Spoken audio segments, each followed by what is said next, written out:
Everything we know, from people and ants to stars and galaxies to quarks and atoms, the entire universe, might just be a simulation running inside a supercomputer inside an even bigger universe. Ancient philosophers said that the universe is a dream that we're waiting to wake up from. In this dream world of the imagination, anything is possible. All cultural items, from the dreams of our rodent-like ancestors, to books, to television shows, are merely permutations of the reality we think we live in. Today's age of computers and video games places simulations at the center of our cultural consciousness. A select group of us perform simulations for fun and profit, and we call them games, role-playing and otherwise. We live to run simulations. Join us on the Simulationist Podcast as we explore our culture of simulation. Hello once again. Welcome to the Simulationist Podcast. Today is the 2nd of February. Is it Groundhog Day? It is Groundhog Day. And it's also Super Bowl Day. Yes, the Bud Bowl Super Bowl this year. Well, yeah. So that's when we're recording this. You will be listening to this after the fact, of course. So you will probably know who won. We don't. Yeah, and to be honest, I don't really follow football. I didn't even know where they were playing. I was like, what state are they playing the Super Bowl in this year? Because, if it was in Seattle, it would have been a pretty dead Victoria this weekend. Everyone would have gone down there to be in the sports pubs there, do it live, man. I guess so, yeah. It is fairly easy to get to Seattle from here. So, yeah. Well, provided you got your passport, sort of thing. Yeah, well, I do, although I think mine may have expired by now. But well, once you have it, it's easier to renew than doing it, straight, like with nothing for a background. So right. You do have that on your side. So this is the 74th iteration of the Simulationist Podcast. Your hosts, as always, are me, Josh Treleaven, and also... Over here, Ryan Kirkby. And also Ryan Kirkby. Hey, So it's been the Super Bowl, but of course neither of us are big football fans. Well, I am a fan of who's in there this year. Yeah. They're calling it the Bud Bowl, not just because Budweiser is one of the big sponsors, but as it happens, two teams from the two states that happen to legalize marijuana just happen to make it to the finale. And so everyone's having a good little chuckle about that. It's, that must have been the reason why they're going there, right? Turns out they're more relaxed, so they play a better, home game or something. It'd be interesting if, from now on into the future, a Super Bowl was never held between teams from states in which marijuana was illegal. Because that could happen in the next year. I could definitely see some reasoning behind that. I mean, you need to rest and recuperate, and a lot of these people are professionals, so getting them to relax is itself a big challenge. Oh, you're saying that the players should be smoking marijuana? Well, I'm saying it would definitely help them to relax a little bit so that they can properly recuperate. I'm saying those who come in from out of state, it's like, oh, hey, you know what's legal in this state, guys? Well, we're playing our away games. Next thing you know, they get blitzed on the stuff, and they are not playing at their top performance. They don't have the same sort of level of self-control. It's like, you know what, we'll smoke up next week. We don't have to do it right now. Somehow I think if you're an NFL football player and you've made it to the NFL, you're the epitome of self-control, although there's steroids.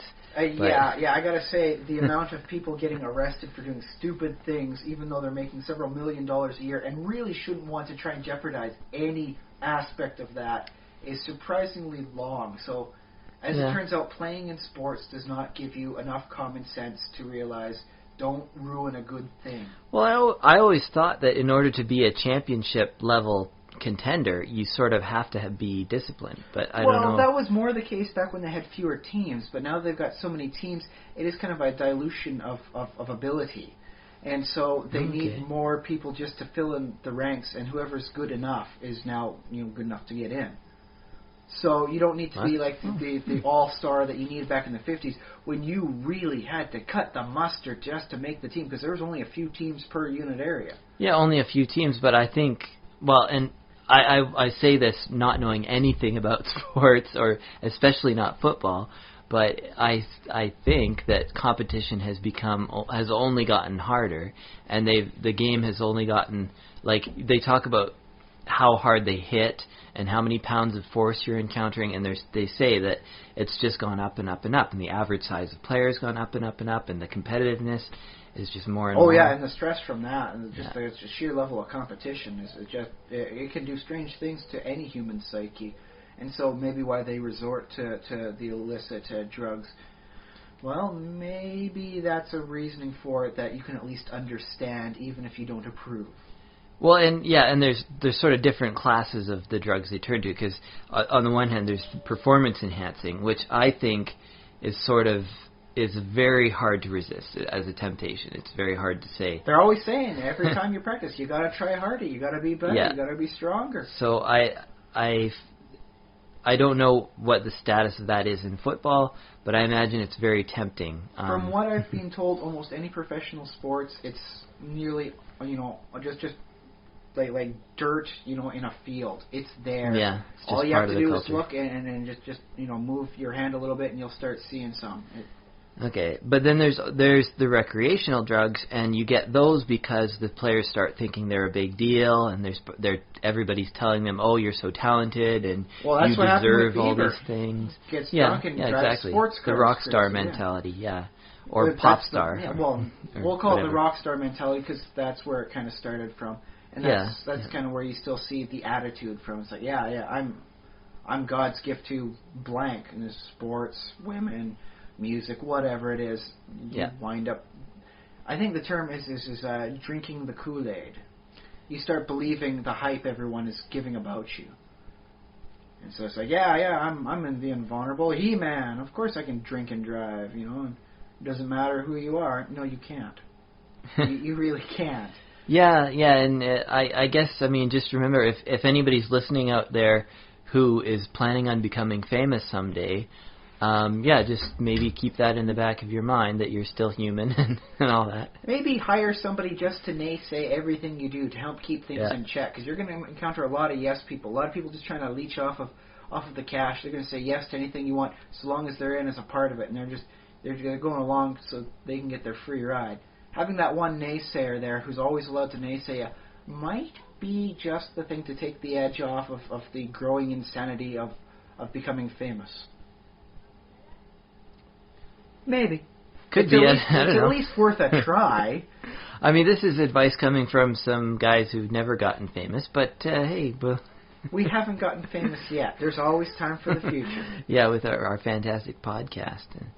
Hey, 5th edition's got a good enough open gaming license. With the ideas we come up with on these podcasts, we might become the next big thing. Yeah, we'll try that. We'll try and ride the wave of D&D 5th edition, among other games. Or at least try and come up with decent, rules to our wonderful ideas.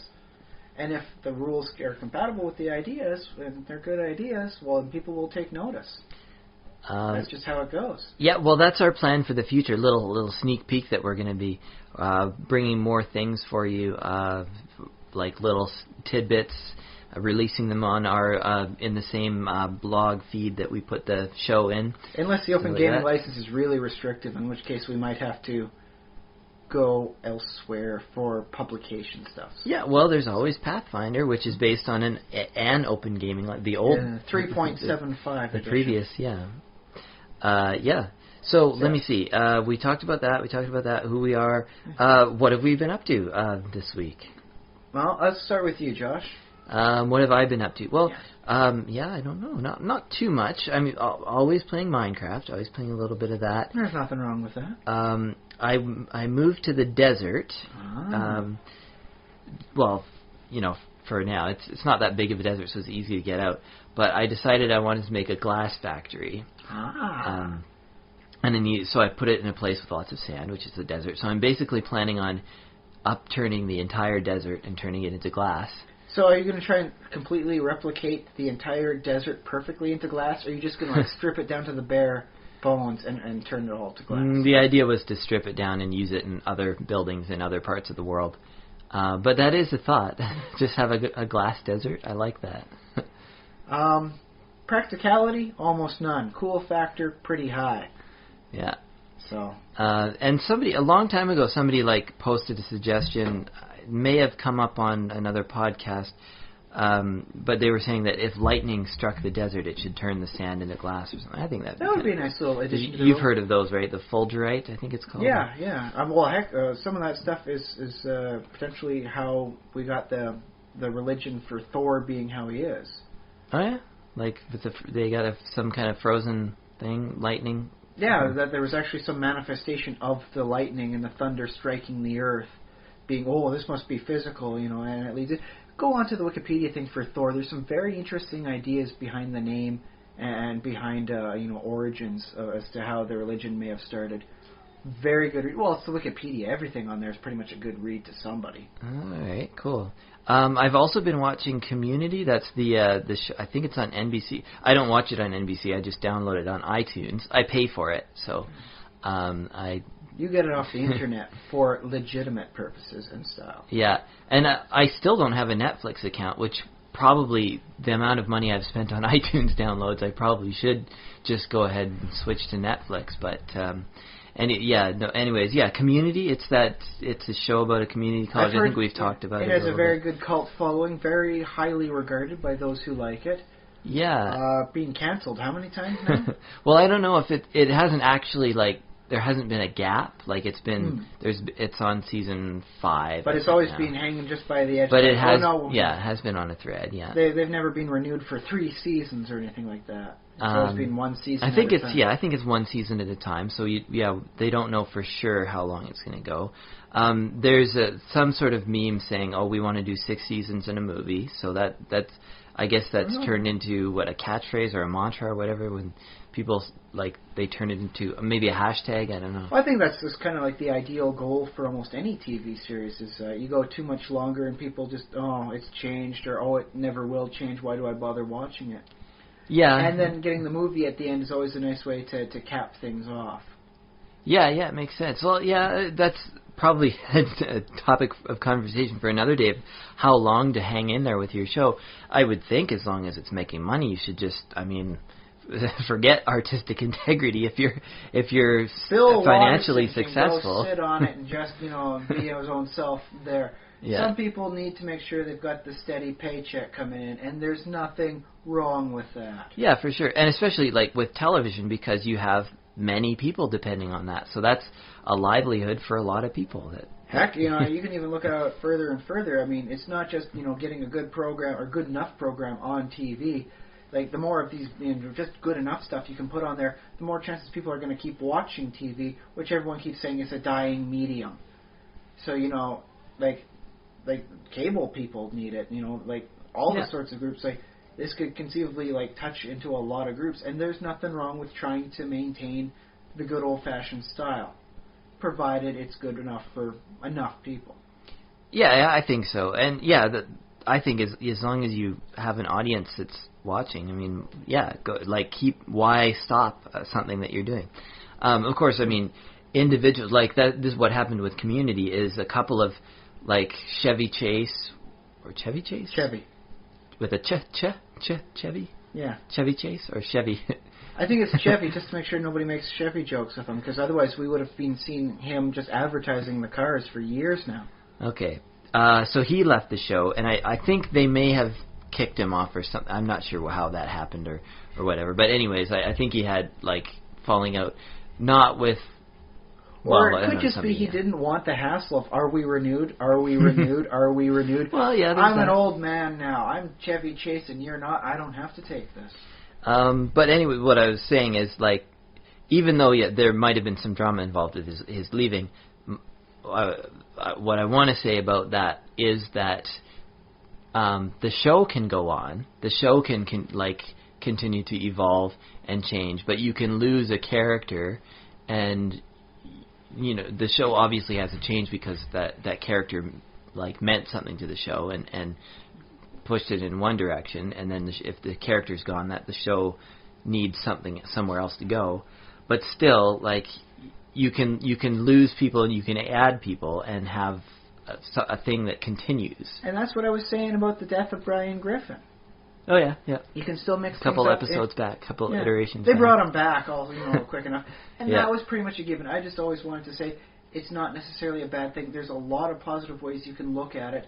Yeah. And I think Community is a good example of showing how you can drop what was considered to be a very, high-profile, good importance character and still have the series last and thrive, not just wither, and just continue like staggering on.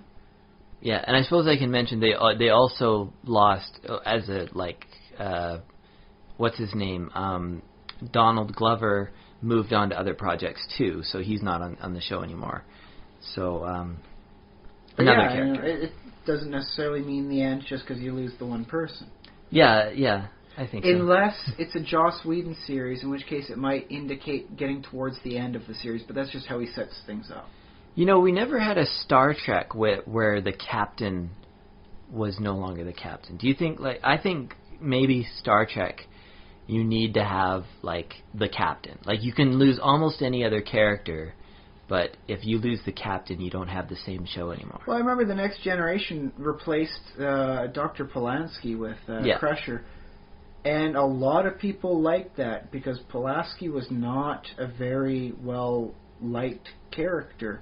I mean, she was a good character in that she caused storylines to help happen. She caused the friction to make sure things aren't going completely smoothly. Yeah. But her treatment of Data was just absolutely... Yeah, she was mean to Data. She's not a real person. She's just Pinocchio. Not a real boy. Although in that respect, she reminds me of Bones in a lot of ways. Because remember how Bones used to treat Spock? Mind you, Spock was able to give back in return pretty good. Yeah. And that's one of the things I like about seeing the original series on TV these days. It's just being able to really get the back and forth retort of the two of them. Spock will be, he's 15 seconds away from, getting his, craft blown up as he's trying to save the day, and he still makes a snide little snippet comment back towards Bones that just is like, "Ooh, you got burned, Doctor. You're gonna need some cream for that." Although some of Dr. McCoy's comments about Spock are blatantly racist. I mean, obviously it doesn't affect our sensibilities because we're not Vulcans and there are no Vulcans. Technically, even he's only half Vulcan. Yeah. Well, and do they ever call him half-breed? I'm not sure if they ever... There was one bit where Kirk got effectively cloned, and he kept... while he was being cloned, he was thinking to himself really hard, and oh, shut your mouth, Spock, you damn half-breed freak. Or something like that, and that's what was used for Spock to tell... Oh, this isn't really the captain, because the captain would never say it. Although he did mention it to the captain about, why did you choose that particular phrase, Captain? Kind of like, what the hell, Jim? Yeah. In which case it was because it would definitely get his attention. There would be, no ambiguity to know that, no, this is not the Jim Kirk you know. So... Yeah. So they're sort of blatantly racist towards... Spock, which is I guess. Keep in mind, I mean, he was a Southern doctor, and I think that far in the future, you can't be racist, against people of certain colors. So you have to find another alien race to be racist. Well, yeah, they never said check off that damn Rusky or anything. No, because or did they use Ruskies in that? I think they might have in time travel episodes. But no, there was no Cold War that had been done for centuries. Yeah. And the fact that, they had Sulu there, it was supposed to be reminiscent of the whole, Pearl Harbor thing. No, they'd gotten over that so long ago. I mean, for you and I, it means, nothing. It's oh, yeah, so they've got a Japanese guy there. That means what? But mind you, this was still only, a few decades after the whole Pearl Harbor, and that whole mentality of, ooh, we'll get them for what they did to us, was still actually around, which is kind of weird, because, Yeah, 20 years. 20 years, dude. Come on, chill out a little. But yeah, back then it did mean more. And also, now, in the 60s, Japan still hadn't done the whole, miracle of, when that was not until the 80s, right? Or even... Late 70s sort of thing is when they started working at... Because I remember Back to the Future, Doc Brown is anything made in Japan is junk, and then Marty's but the best stuff is made in Japan. Yeah.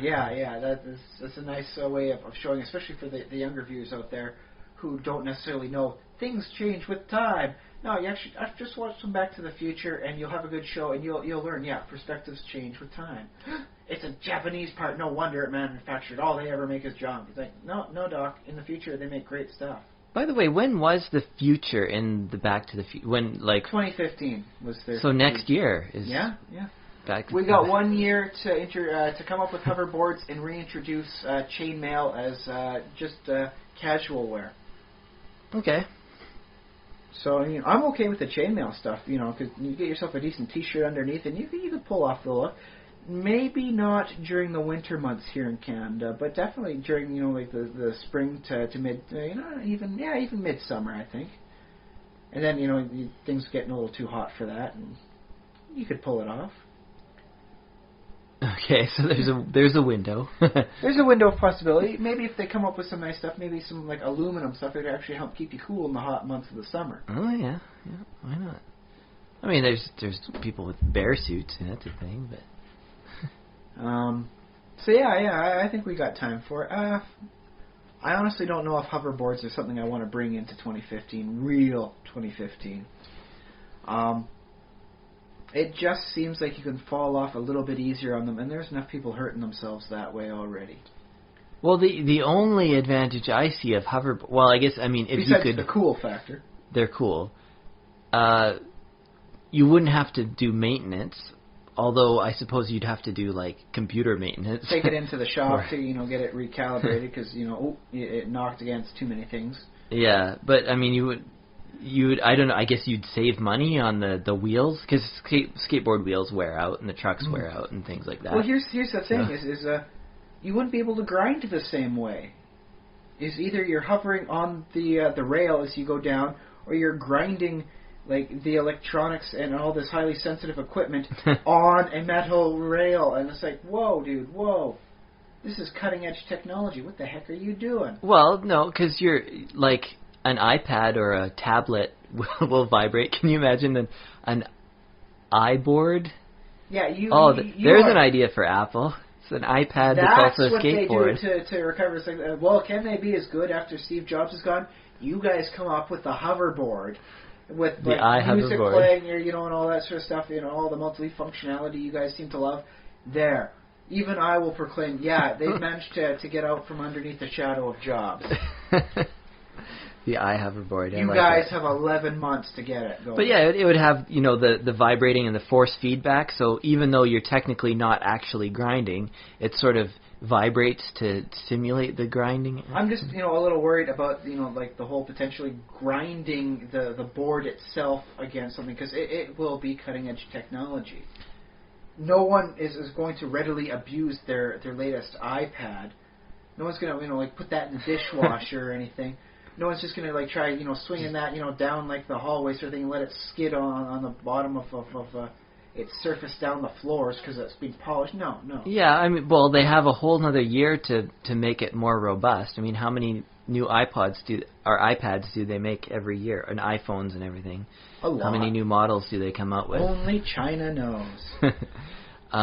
But I can imagine them doing like a super robust version designed for skating on. Well, see, here's the thing: is there's a lot of people complaining about the cracked, glass stuff and not being covered under warranty. It's like, dude, I dropped it 2 feet. It's shattered. Like it was just like nothing else. It was just like it's just so frail. It just absolutely shattered on this, and it's not covered under the warranty. How bad is that going to be with the iHoverboard? That's going to drive people to riot, man. Yeah, maybe. Well, I don't know. They're going to have to really increase their ability to make a robust product before people are going to do. So what you're saying is 1 year is probably not enough. Probably 2 years. Probably 2016 they'll have it ready by. Well, I won't put anything over past them. I mean, Apple's come up with some decent stuff, and they've really surprised people in the past. So maybe they're working on something really robust. Because even they have to acknowledge that's their weak spot. This stuff breaks fairly easy. Nokia is going the other way. They got like the thing where you'll see a hole in concrete, on the internet, and they'll say, "Drop my Nokia," and the Nokia is fine, and there's just a big hole in the pavement. Okay, yeah. So they're not seen as being like you can hurt it with a bat sort of thing. This stuff will shatter. Well, I imagine they are working on it. They have to be if they're a smart company. I don't know. As far as the future goes, I don't mind too much about things breaking easily because the idea is you're supposed to be able to manufacture them easy. They're cheap to make again. Of course, we have our problem with landfills. If it begins with I, it's not going to be cheap. I'm afraid that's how it goes. Well, cheap considering what it does. I mean, considering its function, it's cheap for what it does. I mean, it's not like. Well, that's the thing there was an old joke about whether or not you get the old MP3 players or just generic brand versus your Nano and all that sort of thing, and the people are saying, oh, mine doesn't skip, and referring to their i product, and the other person goes, neither does mine because I cushion it with $200 I would have spent otherwise. Okay, yeah, good thought. So it is catered to the haute couture sort of thing, the high end stuff. It's not for the bargain basement brand kind of people. Yeah, I mean, well, sort of the thing about moving into the future is the idea is stuff like this gets cheaper, or at least purchasing power is supposed to go up. I guess it hasn't really, but more it's supposed to. Yeah. The future is supposed to make things cheaper for us all. What it can do now is a lot cheaper than what we'd have to pay for it, say, even 5 years ago to get that sort of processing ability. Well, there you go, yeah. That said, it still breaks very easy, and it's still kind of expensive for people like me. And I can't just go out and pick up, I'll go get the latest, iPod. No. True, yeah. We are poor people at the moment. Well, we're not, in the rich enough class where we can just consider picking stuff like that up. I can afford to have meat with every meal. I don't need, to go vegetarian because I'm, too cheap to. It's true. You got a roof over your head, food in your stomach. Mung beans are cheap and really tasty when you know how to cook Actually, them. And many vegetarian dishes are cheaper and better tasting and all that. If you know how to cook them, they can be better tasting. If you don't know how to cook them, my goodness, and they'll give you gas too. Whew. Yeah. But yeah, that's an extra tangent. We probably another tangent. Okay. I was. What was I saying about hoverboard? Oh, and it would be cool if you could hover like a little bit higher, if you could turn the knob and actually fly. But I mean, I think that's another. Well, that would be the hover Segway. Yeah. Now, in Back to the Future, hoverboards don't actually fly. I mean, if you jumped off like the edge of a concrete building or something like that, you will go down to that certain height, and you do need more power than the board that Marty McFly had. If you want to go over a liquid surface, you need more power. So it didn't go over water? Do you remember? No. It like the big adult boards, like the real macho men stuff, could go over water. The little board he had couldn't. It didn't have enough power. Okay. Did they have like police on segways, like hover segways? No. For some reason, the cops were still standard, style. Okay. But the car, like Doc Brown's car, was a hover car. And right? I am so glad we're nowhere close to bringing that in. It is bad enough considering, oh no, if I'm living down on the basement floor, I might eventually have somebody back their car up. I don't want to have that worry if I'm up on the third floor. Yeah. I don't want some drunken person parking on the roof then vomiting onto my deck. Yeah, good point. So yeah, the fact that we don't have that, I'm okay with. So. All right, well, that covers... Even if it would be cool, I won't deny it. Yeah. It would have to probably be restricted, although it would make planes a lot easier to fly and land. If you could do a vertical takeoff and landing, you wouldn't have to worry so much about, icy, takeoff paths. So, even if, the next, polar Arctic storm comes down, there we go, and just go straight down for the plane. So that would actually be pretty good. But not cars.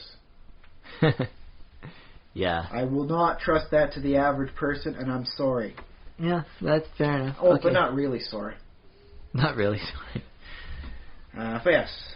That covers my what I've been doing, just watching TV and playing video games. Of course, I mean, along with working and everything like that, of course. But that's the fiction-based part of your life. Yes. How about your week? Movies? Well, I got two main things. One, I'm getting deep back into WoW. I don't know what's causing me to get lured back in. Maybe it's the music videos. I've heard a few of them this week, and it kind of got me thinking, hey, I had fun. Yeah. But... started up the free-to-play account. As it turns out, I can free-to-play the Pandaren. So I got a chance to experience the starting zone for the Pandaren, and I kind of liked it. More colorful than I'm used to. I'm used to like Durotar, where everything's red. Yeah. This was much more rainbow, wonderfully done. The players seem nice. Oh, the interesting thing I noticed now when I was playing through is that apparently they take several different servers, and they all have the same starting zone. So you'll be talking to people on other servers, and they'll all be working together. And that's kind of nice, because otherwise, after a certain point, the starting zones can get pretty barren. It's just you, and that's it. I don't know. I remember starting several alts, and I remember always there being at least one other, meet one or two. They'll actually help you or be at the same spot on the quest. Because with the Pandaren stuff, there is some phased instancing where if you want to get the maximum results out of that, you kind of need more than one person, and it really does help to have that second person doing the, battling the same bosses as you. And it was nice. I was able to help out. It's like, oh no, this person's being attacked. He's at a fraction of his life. Quick, spam my magic spells. And then I saved him, and he gives a thank you, and I give a bow, and we go off on our way. That was nice. I don't know. Nice to have that little bit of extra interaction between people starting up. That's good, and maybe that's part of your play style. But I always get annoyed at the other players because they'll there's a bad guy that's the quest bad guy that everybody has to kill, and it's like, okay, now this player goes and kills him. Well, that's the thing is that some of the bosses they've changed so that anybody attacks it winds up getting the credit, and that's the thing is I was like, I'm starting off and this other guy's coming up. Can he actually help out with the quest, or can he do nothing? And it turns out he can. He can also loot the corpse, and I got a share of the cash. Oh, okay. So they did manage to make it a lot more open and a lot more free in that regard. Because, I do remember where it's effectively like a lineup for a chance to kill the boss when he respawns. Yeah. And this is a lot better, and it really does encourage more togetherness. So, I was able to dig that. That said, I'm spending a lot more time than I would prefer in any given week playing WoW. Too much video games. Well, the thing is one of the nights this last week, I got home, and my wife was playing with my daughter, so I just, I guess I'll start up WoW and see what's going on. Next thing I know, daughter's going to bed. Oh my goodness, I should probably eat something today. And so, it's like, it eats my hours. And so I'm wondering if there's like a Gamers Anonymous I can chat with to find ways to avoid unhealthy gaming practices. Yeah, there probably is. In fact, I might even put one just in the show notes, just for fun, just in the blog page for this episode iteration. But because I'm sure I've heard of it before, but I can't remember what it is. Although the problem with should be a Facebook group and little tips and hints to help you out. The support group for online addiction often will take an online form, so. Well, it's okay. I'm okay with online when it's most stuff, but WoW really does consume more of my attention, and for reasons I still don't understand, it just sucks the hours out of the day. Yeah. And so that was a little alarming. I found myself, that was basically it for tonight. I didn't do any of my other little browser-based games on Facebook. That was it. And so it's like, whoa. That's why I tried to quit WoW the first time. It was taking up too much of my time. I was going to be a dad. Yeah. Well, I don't know. I've been playing WoW a little bit lately, and I've been logging in every couple of days and doing a little bit of questing. But I actually I'm trying to level up some characters, 2 at once. Maybe that's my problem. I should be more focused on just the one. But I've sort of got bogged down around level 40-ish, and I'm not really into the questing because I feel like it's got so repetitive. It's like, go to this zone, kill 10 Well, they have made sure to try and avoid that, and that's one of the reasons I tend to like playing the starter zone stuff, is it has a good storyline to follow. Things happen, things change. You don't get that a lot in some of the other zones because they're open to the rest of the world. The starter zones, you can have a lot more instancing and have your effects really matter, as opposed to going through the burning steps and all that, and it's got to stay the same for everyone, so that way if someone comes to help you, they won't disappear behind the instance veil. Yeah. So there is that. And might be that content is also some of the older content, too. They did revamp a lot of it, though, with the Cataclysm, so that should be a little bit more streamlined. Okay. It might just be the zone you're in. You might want to consider switching zones to somewhere else. Where are you right now?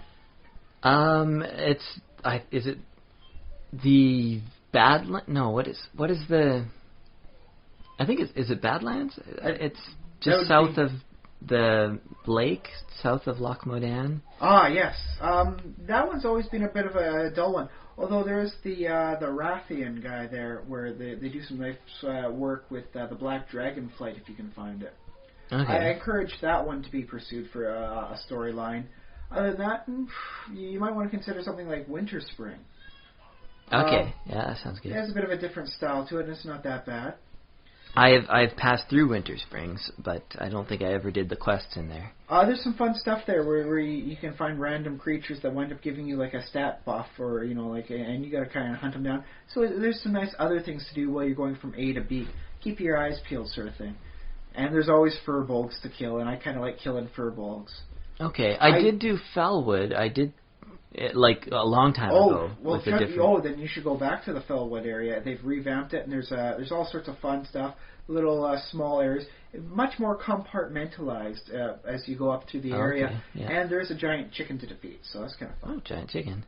Well, El Polo Grande. I was trying to say how I don't have a problem with what you're describing as getting addicted, but apparently. If I just try a couple of other things, then maybe I will. There's been some areas where, when I was playing on my main guy, it's like, got to finish all the quests in the zone. I had to force myself to, because it wasn't that easy. Other areas I breezed through. It's like, I get to go do this. Hey, this looks interesting here. What's going on? Okay. I was wondering about that. And there's a quest over here. Let's go do that. And next thing you know, I'm going to the next zone. I'm done. Okay. Yeah, well, and I think I level too fast too. Or I think the game is. They did make it a little easier to level up. I ended up with all these gray quests in my quest log, and I'm like, well, do I really want to go back and do that, or? That reminds me of an old one with Flintlock, the dwarf.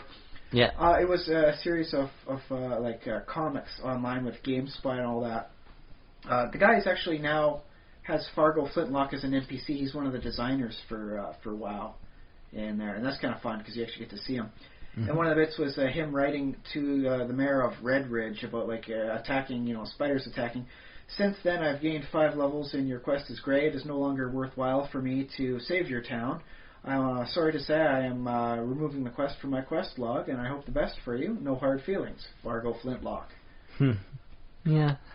So you can always think about it that way. It's like and another hero another adventurer will come along and do that same quest. So I guess there's that. Yeah. But then once I start thinking like that, it's like, why do I play this game at all?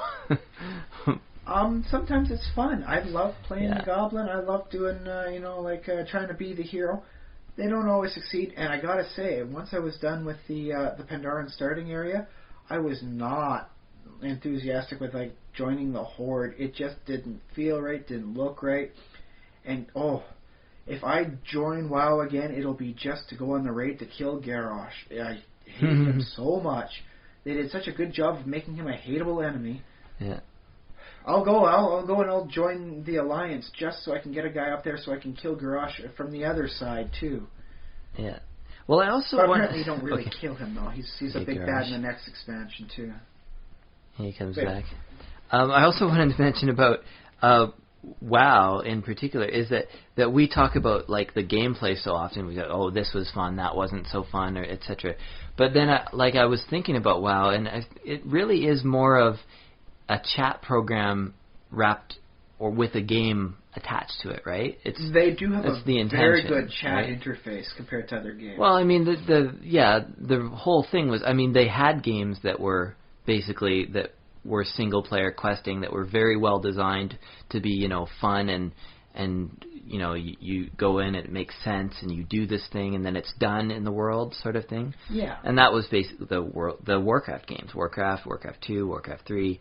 You advanced through the plot line, but apparently that wasn't enough for them, so they went in the direction of the multiplayer world, where it's 11.5 million players later, yeah. $15 a month. So I think it really is more about the chat and more about the social experience, and the game. That's why the game doesn't always make the most sense. I do really like the 5-person dungeons. I've never been really big on the raids. I would love to have gotten in some so I could see the quest line going in there, see the plot, see what's going on. But it was never big enough to try and join a big raiding guild to go in there. But I do enjoy the smaller 5-man dungeons they've got right now that are just so very nice. They're very easy. Like once you get to I think the high end level, that's something what I was doing with my guys. It's like, okay, I'll do 2 5-man instances with my warrior, hop over to my mage, do a few instances that way. I got a priest I'm leveling. Oh, good, I can do the Zangar Marsh one. I love going to Zangar Marsh. It is a lot of fun, especially with my unholy priest.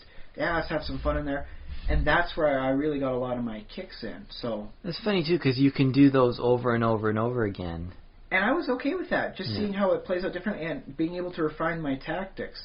Like, I was not always the best player, and I had to work at it, sort of thing, Yeah. And, okay, maybe it wasn't, the best idea to go back and forth between tunes, but I was enjoying it. I was having a lot of good fun with the work I was doing there. Just okay. I'm going back to Zangar Marsh here. We encountered a hard spot there. There's some problems with the tank, and I was actually doing too much damage there. So what if I try my style a little different here, so I don't threaten to pull aggro? Yeah. Maybe it was just a subpar tank, but you do want to prepare for that sort of thing. And so I found it good from a tactical standpoint. As I was going through something familiar enough, I didn't have to worry what is this boss, what is that boss. Another thing I really didn't like about looking at the big raid instances is so I got to do this and this. Like, what happened to my skills in learning to play the regular game? Now I got to jump around and maneuver and all that just to make sure I don't die automatically. Yeah. I do like some of the stuff that they put on there, though. I remember one fight with a demon. If there was nobody in melee range, he would cast a huge spell that would... It was effectively one-hit kill. It was 200,000 damage. Back before 200,000 was something you could conceivably have for health. Yep. And the thing for it was, it says, does 200,000 damage to the player, their children, and their children's children. Which didn't actually do anything else, but it was just like, this is so damaging, it will take down the generations as it goes. Mm-hmm. And that was kind of a nice touch. Even if there was kind of a weird thing, like, oh yeah, you got to have a couple people tanking him all at once just to make sure there's someone in there, and he'll knock them back, and they got to get back into the fight. No, it wasn't that bad, because at least they're having some fun with it. Mm-hmm. So long as the fights aren't too exotic, I'm okay with that. Which is why I like the 5-man dungeons. They tend to be a little bit more of a tank and spank style.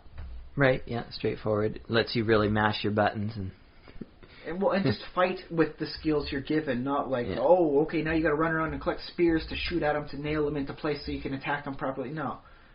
Just fight, healers heal, tankers tank, and the DPS just blows off all their cooldowns whenever they can. That's what I like in a good fight. If the boss is moving some way and trying to do something as you do it, and if you don't kill him in time, he floods the place with lava, so be it. I don't mind. I got time to attack. It's just when everything gets weird and exotic, like, oh, and now you're running on Dragonback. Hope you know what these buttons do, otherwise you're not doing anything. And it's like, I don't have time to read all the tooltips. I'm fighting a boss who's trying to kill me. Yeah, I remember. Is that from Cataclysm, I think, one of the... Yeah, that was over with the Blue Dragon fight going on there, one of the ones. And I wasn't happy with that one, because... It was pretty frustrating. You had to pause, and you either had to do research on the thing beforehand. I don't want to study a game. I want to play a game and have fun. Yeah. I don't want to get my masters in tanking. Yeah. So. Well, yeah, I don't like when the game sort of has an established mechanic. Like, there are quests where you gather these reeds, and like, well, I'm not a herbalist, but okay. It's like, and also, like, why do you have to be a herbalist to grab? Clearly, the herb is right there. I mean, why do you need a skill to just grab it? I always figured you were grabbing the right parts of it. Right? Okay. Peace bloom, you were just grabbing the peace bloom itself, and you got to know where to pinch it off properly. Otherwise, it like wilts, or maybe there's something in there, because I mean, you can make potions of that stuff. So maybe it like bleeds out wrong, like a nectar sac or something. Yeah, just and so if you don't know what you're doing, it's just great. Now I got sap all over my hands, and or like dandelion milk or something. Yeah, something like that. That's always what I figured it was. Okay, well, all right, fair enough. I don't know. But you should be able to rip that ore out of the earth and take it to someone to process. I mean, it's not too hard to work a pick. You just take the whole darn thing with you. Yeah. yeah, because you have to smelt it anyway. I mean, maybe smelting could be the skill.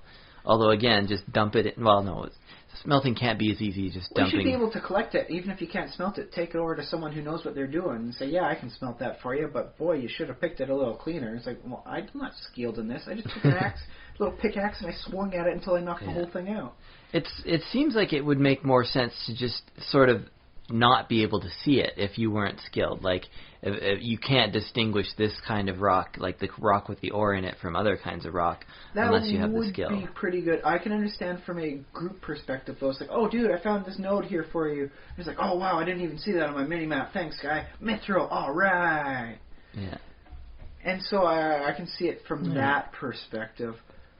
On the other hand, I think maybe, just you can't see it if it's not something you're skilled in, would probably be a little bit better off. Because, I mean, like, you can't distinguish the peace bloom from the normal flowers. Because for you don't know. What is flowers? That's a pretty flower, that's another pretty flower, and that's a third pretty flower. Yeah. Which one of those three gets you stuff? I don't know. Chop them all down. Take them to a cow person. You can tell me which one's the one to brew. I suppose for the next person who develops the next big MMO that's going to destroy WoW or kill WoW. You can even take it another step further and make it so that once you, let's say, mine the ore node, it disappears, but only for you. That way, people don't have to fight over the nodes. They just wind up reappearing for you after a set amount of time or random interval time. Or you could have the game like Minecraft, and the ore could be scattered throughout the underground. So but can you imagine what 11.5 million players would do if they could actually mine in WoW? Yeah, but, okay, so Minecraft has an infinite world, so the millions of players could spread off in all directions. It doesn't need to be an infinite world. All you need to do is have enough players, keep the NPCs and the PCs away, as, say, a bunch of miners create this huge chasm around Stormwind, forcing the water through, and thus isolating it from the rest of the world. Oh, wouldn't that be great? Yeah.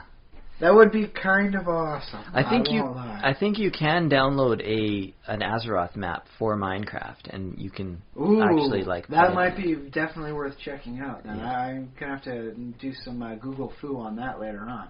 Yeah, I might also, and then put that in the show notes too, just in case people haven't already seen it. I think it's been around for a while, so if you're into Minecraft and Warcraft, you've probably seen it. Or if you just want, like a Minecraft map where there's, a little bit more something there. Yeah, well, you can, on the forums and stuff, there are sort of I don't know if they're realistic maps, with more realistic mountains that feel like they're I'm just taller. Thinking, like a place like Stormwind, maybe you don't really want to do that much to it, but it might be nice to take a look and see the style of it and go, so if I do that with my own architecture, I could have a style like that, and I really do appreciate that. So it's kind of like browsing for homes.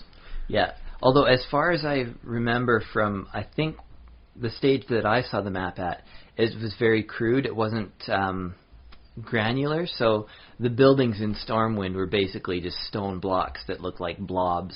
So it wasn't big enough to go into every sort of house. Yeah, they didn't have detail on them or anything. But they may have, by now, updated the map. But it's a huge world. I mean, Stormwind would be a good place to start, but it's such a big map that I'm not sure if they've even... I think Orgrimmar would likely have been an easier place to work with. Yeah, maybe, because you have a bit more caverny feel to the building. And so that way you can build a little bit into the stone itself if you need to for the space. But yes, so aside from that, I got a nice chance to see the classic 1955 sci-fi movie Tarantula. Now, any movie that gets referenced at the start of the Rocky Horror Picture Show, I believe, is worth my notice, and so it was mentioned in there, so I made sure to watch the movie. Alright. Good movie? I liked it. There were some interesting things that really show its time. Was it in color? No, it was in black and white, 55. Okay. There was a female, scientist. She was actually just a grad student, but she went by the nickname Steve. Because her real name was Stephanie. But at the time, the concept of an educated woman having a master's degree and being a scientist was seen as weird, and so she adopted the more masculine nickname to be taken more seriously in her field of biology. Oh, and okay. Mm-hmm. And well, that's something you don't really see these days because, well, yes, of course, a lady can be educated every bit as a man. Before that, there was the whole thing about like women being educated. Why do they need that? They can't even vote. And so this was that one weird little sliver of history where, the equality kind of works in, and people should be understanding that. But at the same time, the fact that she's female, I can see her, getting a more masculine name for herself to be perceived, at least in papers, more seriously. Okay, yeah, so it's that border between not being allowed at all in academia and then moving in and being a full integrated part where... Without having anybody think twice about, like, oh, she's female. Well, she should always be female. That still happens in pockets, and sometimes you have those moments where you think, gee, I haven't seen a woman in that profession, or, might be whatever, might be just a certain department, or obviously academia as a whole, I think, has lots of women in it. But yeah, if you see that sort of thing where you can say to yourself, wow, that is really antiquated, like, why don't these people join, like, the mid-50s? And so it was nice to see that one little sliver of history where if you get the context, it all makes sense, but if you don't get the context, it's just like, it's kind of weird with her having a male nickname. Everyone just calling her Steve for the rest of the movie. Yeah, well, it's weird when you, like, especially if it's in a movie, because you're introduced to it and you have less than an hour and a half to get used to it. But if, like, in real life, if you knew a girl named Steve, it's funny because you get used to it and you don't even think twice. Like, after a while, it's like, oh yeah, that's Steve. Like, and it doesn't even occur to you, oh, girl Steve. No, not boy Steve, girl Steve. That doesn't even cross your mind after a while. It's just, I just know this person. She's a girl, Steve, sure. But yeah, that was used to highlight the advancement of women within the sciences in the 50s. Okay. That was kind of nice to see. Yeah. The other bit was the scientists. This is before like science was evil, and so the scientists had a good goal in mind. They wanted to create a kind of like inorganic food source. Wouldn't decompose. You could ship it anywhere in the world. You didn't have to wind up relying on like will it rain enough this year to have a proper crop so that we can feed the world? Because there are 2 billion people in the world in 1955. By 1975, there's going to be 3 billion people. How can we feed that many mouths? And that was really kind of funny to hear that sort of speech. It might even double that much by 1990. So there might be 5 billion people in the world. And it's like, dude, I'm from the future. There's 7 billion. And we're feeding a majority of them very decently. And the reason we can is because scientists solve problems like that, because otherwise the world would have... Proper crop rotations, better yields and harvests, some nice insecticides and all that. Yeah. And even some genetically modified stuff. Wheats and stuff. But what they were trying to do is come up with like a superfood that you just make and you can ship anywhere. It's like so non-organic, as in non-carbon based, or no, as in it wouldn't like decompose, sort of thing. It would get it would decompose in the gut. I mean, we have preservatives. But this would be like a liquid Twinkie sort of thing. Liquid Twinkie. Twinkies only last 90 days, yada yada yada. But they last forever. Oh yeah, okay. So it's like a liquid Twinkie sort of thing. The side effect of it though was that it made creatures grow really fast. Like they had a rat. Always a side effect. They had a rat that was like a week old that was full grown size. And the same with like a rabbit. They grew even larger. And there were some really nice special effects with like a rat and a guinea pig in the background, where the guy was checking the charts to see the growth rate and all that, and how often they're getting injected properly, and all that. And it was very nice to see. Like you could almost believe, yes, they had a giant guinea pig in the back, in this cage. Yeah, how did the film company hire that guinea pig? They just kept feeding it until it was big enough. It's the size of a large dog. Be sure it wasn't a bear or... No, it was just really good, classic special effects that aged very well because it was a classic special effect and not some sort of like practical CGI effect, gimmick. I think. Yeah. The resolution was 1:1, so it wound up working. Okay. And so they, for some reason, decided to move away from easy to control herbivorous creatures to a tarantula.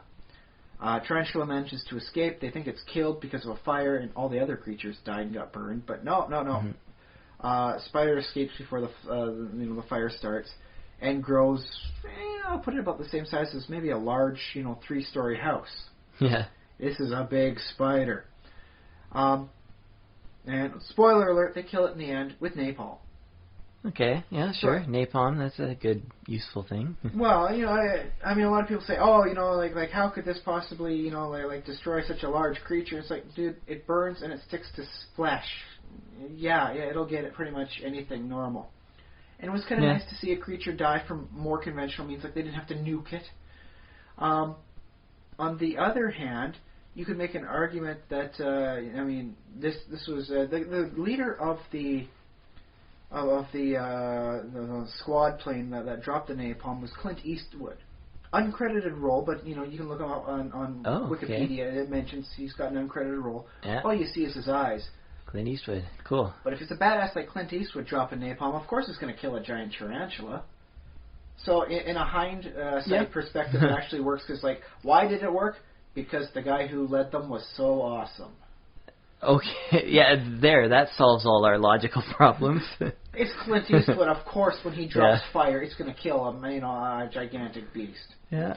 On the other hand, it ended with like a giant spider burning at the edge of town, and I have got to say, I have no clue what they did with the corpse, because there's a giant napalm, burning spider there. It's like, you can't eat it. There was a radioactive isotope involved, so you probably don't want to. That's your first thought. You can't eat it. Well, I mean, you got a lot of legs, and it's and I've been told spiders are very crunchy and tasty. But this is a giant one, and the serum caused acromegaly. Like enlargement of certain body parts in humans. Okay. It didn't work great for the developed human. It would turn them into like a monstrous mutant type thing. They would wind up, they'd asphyxiate, and their tongue would enlarge too much, and they couldn't breathe. Okay, and that was in the movie? Yeah. All the scientists wound up dying. There was 3 initial scientists on that. 2 of them tried it on themselves. They were so certain that this was going to work. To hell with the consequences and the occasional dead animal. We'll try it on ourselves. Yeah. And then the second one injected the third one on it, and he tried to solve the situation in time. He didn't get to it in time. He didn't solve the problem in time, and he succumbed to it as well. Okay. Well, that, and there was a giant spider over top of his house breaking the whole darn thing down. So. Well, it's the whole, scientists break the world. But they had such a grand goal in mind. It was nice to see that the scientists weren't played. It's like, I'm doing this because I can. It's like, no, we're trying to make the world a better place and try and avoid a lot of pain and suffering in the future. And so, we've made sure to sequester ourselves, 20 miles, outside of the nearest town, just to make sure things don't go bad and we impact anything. In this case, I don't know why the spider kept growing at such a weirdly, enlarged rate, even after there was no more injections of this wonderful solution.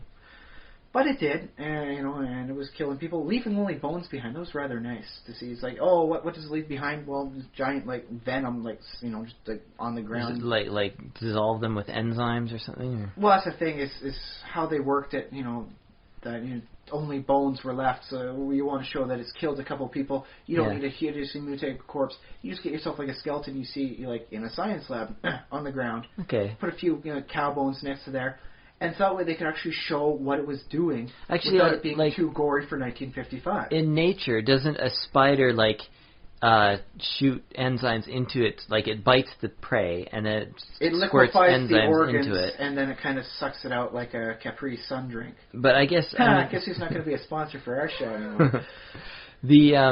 I guess the way it works with insects is insects have an exoskeleton, so this exoskeleton remains. But a human would basically almost all become completely dissolve. But this was something except for the bones, the skeletons. The skeleton would remain, but it would be a very big mess, and the spider wouldn't actually get anything to eat. In this way, they just played it quick. No, all it leaves is bones behind, whatever. Yeah. All right. Because that way they're able to show, this is horrific, and still, say, well, we can show this actually on there. Bones aren't by themselves something we can't show, This is 1955. We're progressed enough to show the bones. It killed cow. There's a human skeleton in there, too. They can actually do that. So it was a lot more intense, especially for its age, than you would normally see, because it wasn't just looking down it's waist high for the scene. Everyone's looking down. Oh, that's a horribly mutilated corpse. That's absolutely nasty. We'll put a sheet on it, and then it zooms out, and now you got a sheet on the ground covering a corpse. No, you were actually able to show the bones. It's like, whoa! They totally killed it. I can see what the monster did. Although that reminds me... for its age, very nicely done. Very intense. Just if I can tangent off, and hopefully you'll come back to... that reminds me of an episode of the original Star Trek in which the crew members were turned into, I think, like little cubes.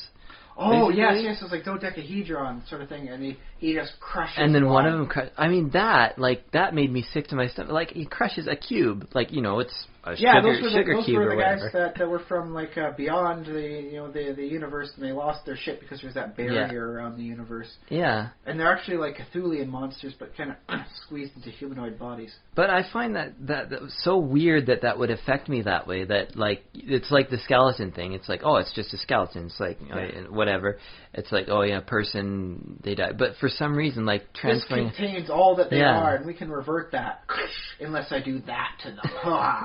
Yeah, exactly. So that bothered me. Okay, so sorry about that. No, that actually is a very good way of showing just how things progress. Because, like, now you can blow somebody's head off and show that on TV. Yeah. So it doesn't seem as big or as important. But something like that where you symbolically show that it can hit you just as hard. Yeah.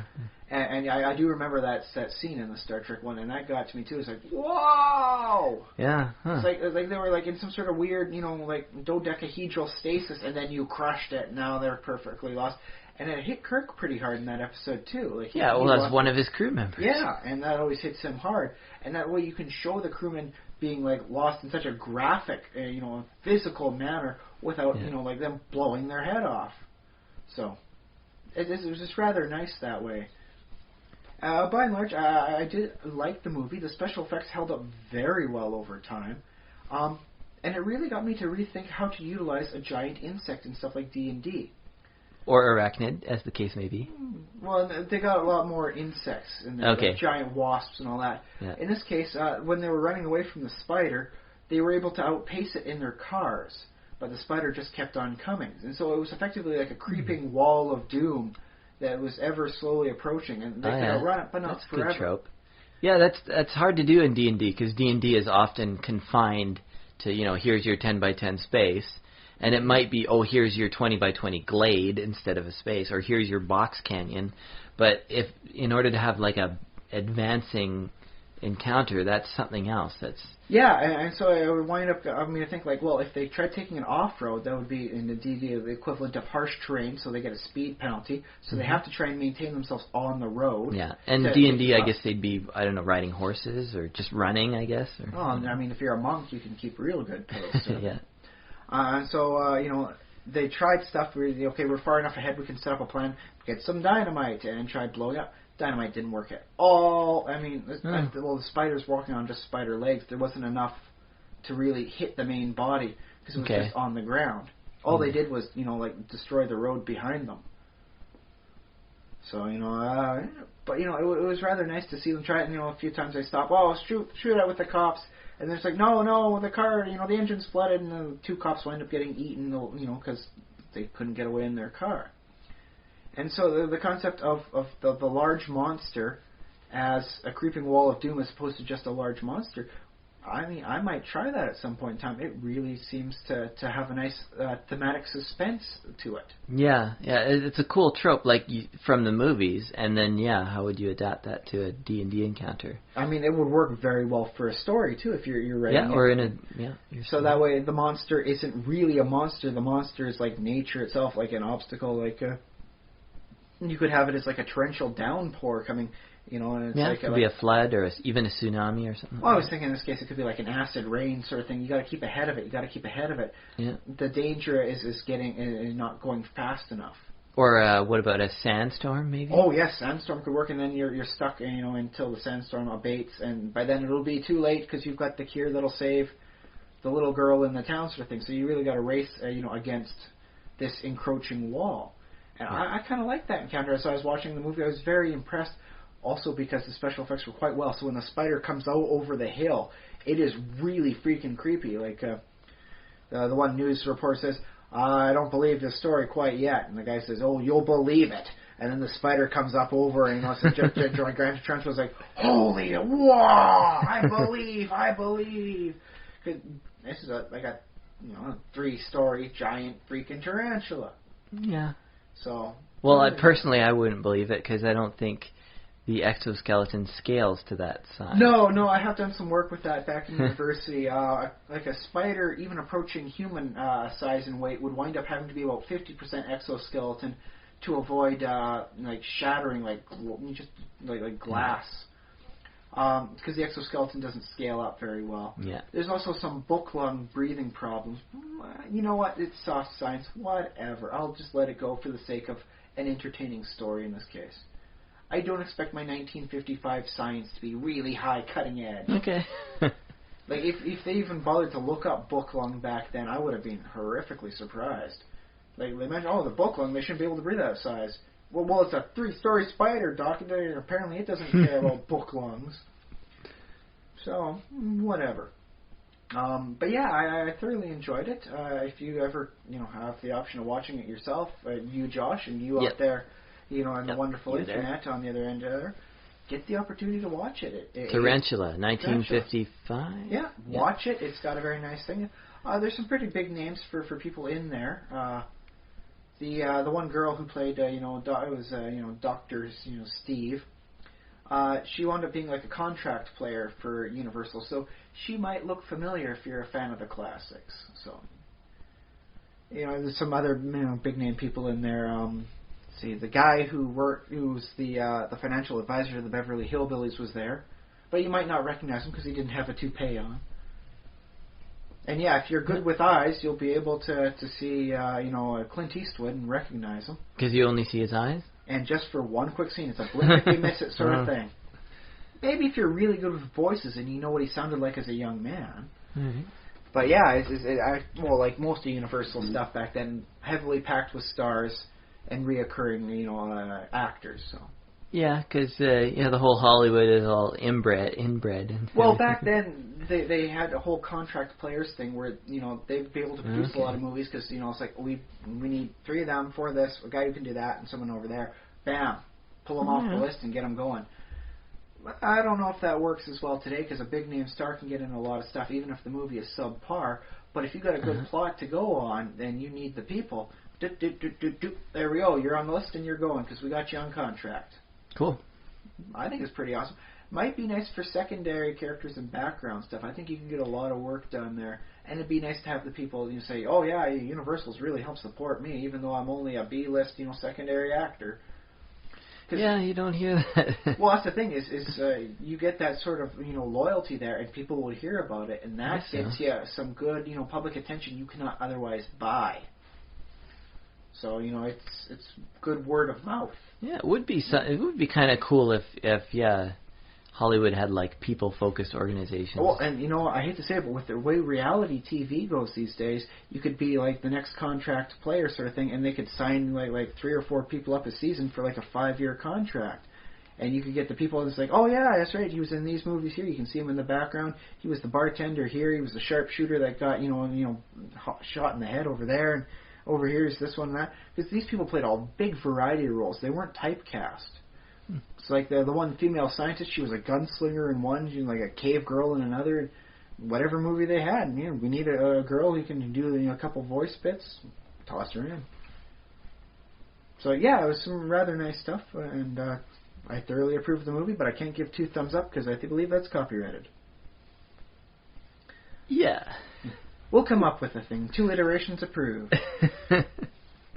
But yes, so I like that, and it was very interesting to see such a classic movie make me rethink how I see giant monsters, in a sense. That's good. Well, you're always thinking about giant monsters. Well, that's the thing is, I've seen giant crickets, I've seen, like giant ants before, but they never made me think the same as this giant tarantula. And it wasn't even malevolent. It very much did have the aura of, like, it's just hungry. It's growing, and that makes it hungrier and hungrier, and you can't really fault it. It's like going, and you almost think to yourself, this thing must be going out of its, primitive, spider mind with hunger. Like the thought that the spider has an inner monologue. Well, I suppose every animal has like these basic inner monologues about like basic thoughts like hungry, hungry, hungry, tired, hungry, sleepy, horny, hungry. I don't believe it's much more than that for many creatures out there, especially towards the insect level. Yeah. I believe that's kind of how it winds up going.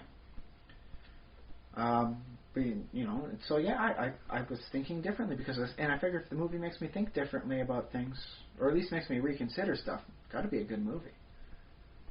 Sure. Yeah. Or at least we'll redeemable. Yeah. At least you didn't waste your time, right?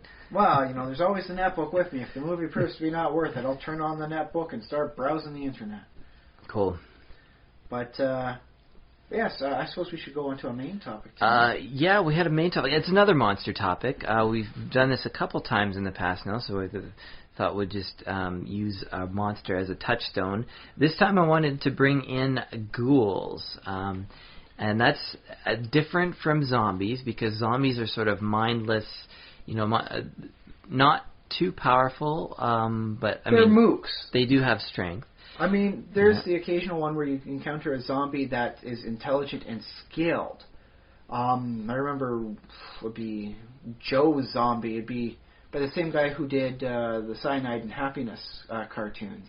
Okay. This would be way back on the Newgrounds forum, where it was a highly skilled, zombie that can drive, and dodge bullets and stuff. Yeah. Well, I'm sort of picturing that more as the ghoul, because the ghoul has the personality. And that's the thing too. Is that's how I've always considered that series too. Because when it's just one, it can be a ghoul, but zombies almost have to be a horde to be zombies. Yeah. One zombie is like the beginning of an outbreak. That's the first 5 minutes of scene one, maybe. Yeah. The zombie movie always starts with that scene with the person just zero, like running into a wall or something, or just acting weird. And whereas, mind you, in the original Night of the Living Dead, they did seem to have a malign intelligence. Like they were able to latch on enough to a car to cause a problem. Okay. Yeah. They weren't able to drive a car or anything. Although, I will note that they were called ghouls in that one. They were never called zombies. Yeah. Like the radio or the TV announcer did mention them as ghouls, even though they're not ghouls as we would conceivably imagine them now. Well, sure. I mean, going back to mythology or historical depictions, a ghoul and a zombie basically are interchangeable. They basically both mean the dead or nearly dead come back to life. I guess technically a zombie wouldn't be dead.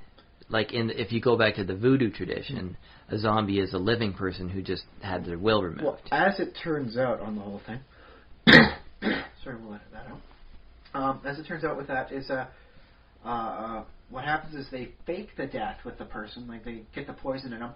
They do a fake death. The person gets buried. They dig them back up, hopefully before brain damage sets in. Low breathing and all that. And then they basically, sap the will out of them with another, poison and just keep them as a workforce. So they're really just drugged up slaves. Thought to be dead, so there's no loose ends that need tying up, right? Yeah, right. That kind of zombie apparently still happens in some parts of the world, which is a scary thought. That is scary. That should be a movie. Why isn't that a movie? Or because everyone wants to see, someone you can, shoot them a couple times and they keep moving. The concept of somebody doped up and enslaved. Well, if you were to write... It'd be like a Silence of the Lambs type of deal. Yeah, well, the thing is, if you could write that well enough, that could be some really powerful scenes. Yeah. And it does, technically violate the sanctity of free agency that, all good religious people should follow. So it can really hit on some very powerful notes. You really don't see an awful lot being played in horror. So there is that aspect as well. The no free will. Oof. Yeah. So I guess, even a ghoul might be a living person who just went crazy or yes. Well, then they're just a cannibal. Yeah, well, no, because a cannibal might be a member of a cannibalistic society in which it's sanctioned. But is a ghoul a member of... Well, I guess there could be a subculture of ghouls, right? Well, a ghoul is someone who's died and comes back and is still eating flesh. Well, yeah, in that case, sort of in D&D. You can perceive them as a much more physical version of the vampire because they still have their intelligence, their skills, something that zombies are very much not known for, especially the skill part. Yeah, and so ghouls are kind of like a middle child because they don't have all the powers of the vampire. Although, conceivably, you probably could soup them up with a decent number of powers and abilities.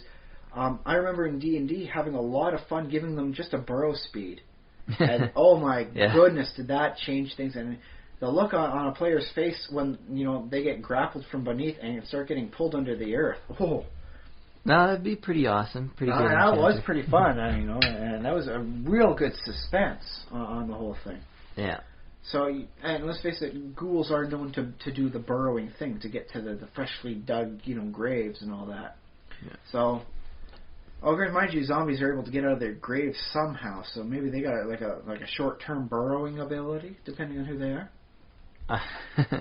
I don't know. Well, do you need burrowing to... I mean, the zombies... The zombies are really strong, because, you see them all the time in the movies. They're like, oh no, the person gets grabbed by the zombies, gets pulled, back to the zombie thing, and then all of a sudden they get ripped into, 7 or 8 pieces.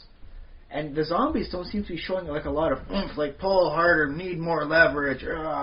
No, they seem to just have enough strength to just really rip a person to shreds when you get a couple of them to pull in opposite directions. Well, zombies, one of the reasons why they have super strength is because they don't have the nervous feedback, they don't have pain, so they can basically hurt themselves and destroy their own muscles in the process. Well, that, and they got to crack into the skull somehow, and you can't do that with regular strength. You need a rock and a lot of good luck to shatter a skull just the right way. Or if you just be a zombie and you get your strength, you turn the one half counterclockwise and you open it like a screw top cap. So, in that case, zombies do have the brute strength for that, whereas ghouls are traditionally seen, I believe, as more of a lean thing. Like they dodge, they weave, they sneak into the small spots and they crawl around. I do picture ghouls as having the similar strength enhancement, sort of like the whole family of undead: ghouls, vampires, zombies. The unholy strength of the damned. The unholy trinity.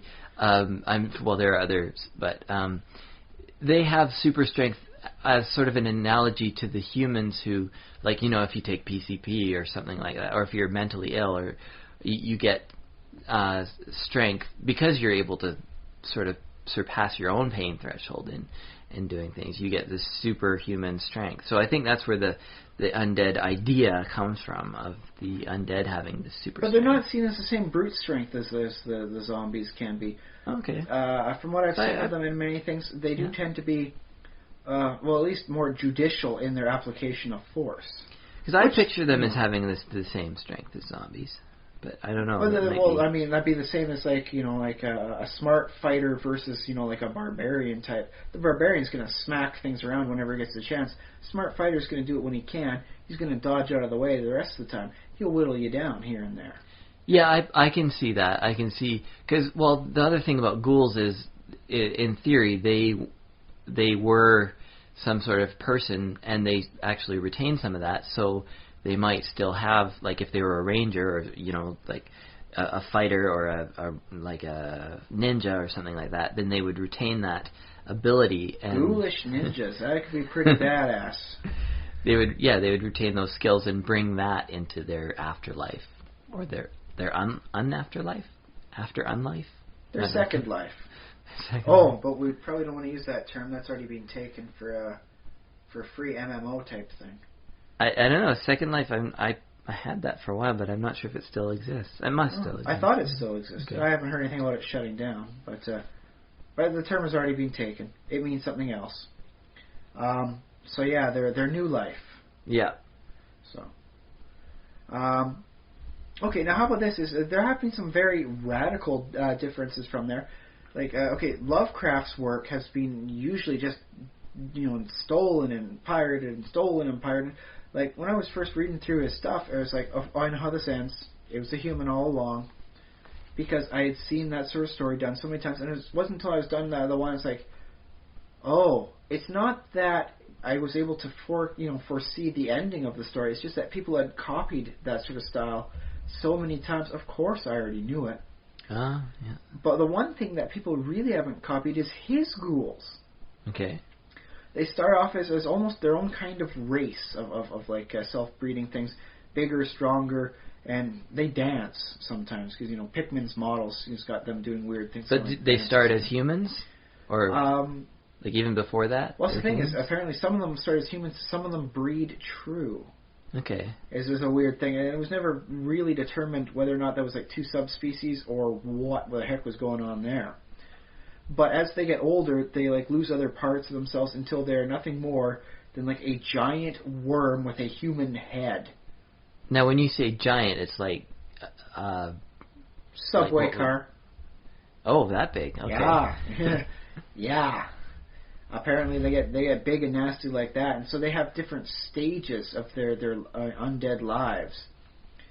And so that's kind of creepy, and that has not been reproduced. Do you think that's too far away from the standard ghoul template?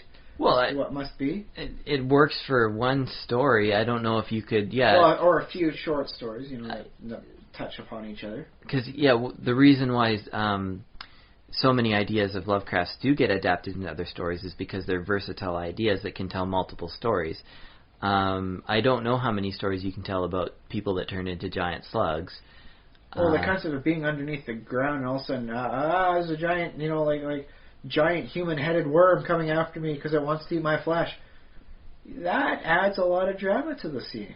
I think I've seen monsters like that in various D&D books, but I'm not sure. I'm not sure if it's like super common. It's not like it's not the top 10 tropes or anything like that. Well, the thing is in D&D, you've got your ghoul, and then you've got your ghast, your advanced ghoul, extra hit die, more powerful things. And then I remember the Scarred Land setting had like an overghast, where it winds up being able to utilize its intestines as like tentacle attacks. Oh, I remember. I think D&D 3.5 had a morgue in there. Yeah, which was actually not advanced. It was its own undead sort of Another thing. Kind, okay. Different undead. So they decided in the few times where they want to keep advancing ghouls, they went in a bit of a different direction, as opposed to turns into a giant human-headed worm. And so I was just wondering, was Lovecraft too far gone on that one then? It was its own thing? It was, ghoul in name only? Well, I mean, it worked for that story, obviously. I don't know, but I'm assuming that, basically it worked for that story. It was a good idea and fun while it lasted. But, some ideas catch on for other stories and some don't, so... So that was one of his bigger missteps then. Well, not a misstep, just something. Well, I mean, out of the stuff that doesn't wind up getting parroted, and copied, you got a lot of stuff, Dream World stuff, and horrible Cthulhu things are fucking everywhere these days. Yeah, but I don't think the measure of the goodness of an idea is how often it gets. I mean, I guess that is one measure of how often it gets copied, but an idea can just be good and stand on its own and not. Well, I don't know. So casual racism was his biggest mistake, followed by weird ghouls as maybe a much lower second place. Maybe. I mean, maybe there's stuff that he wrote that he never published, and I don't know. Or apparently they went through a lot of that sort of things. No, he managed to get most of it published. There's some weird stuff where it was just effectively like prose poetry. Okay. Sort of thing, and it's just like sometimes very purple in his prose. Just writing about a horrible Cthulhu thing that exists outside of time and space. The end. So he was able to get that stuff published. So if there's stuff left unpublished, it would have just been rough drafts or things he never got to finish working on in collaborations. Cool. So most of his ideas came to fruition, and he had a good head for that sort of stuff. So let's just take things in a bit of another direction then. Okay. I do have the adventure, the Ebon Mirror by Penumbra Games. Yeah, you've mentioned that before. I really quite like it. It's a nice little, kind of like an Alice in Wonderland or Through the Looking Glass sort of scenario type thing. Yeah. It's done by Keith Baker. He's not a bad name in the industry. Those of you who are in the know might recognize him. He's the Eberron guy. No.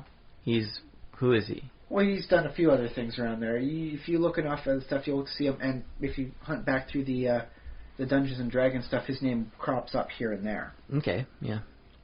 But what he did was that in the other world where good is evil and evil is good, they have the sacred undead.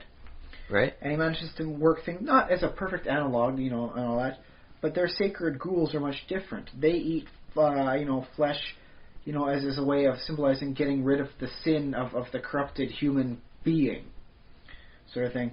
Okay. Instead of being like a horrific smell, they've got a euphoric scent, and instead of paralyzing touch, they have a peaceful touch that forces you to not attack.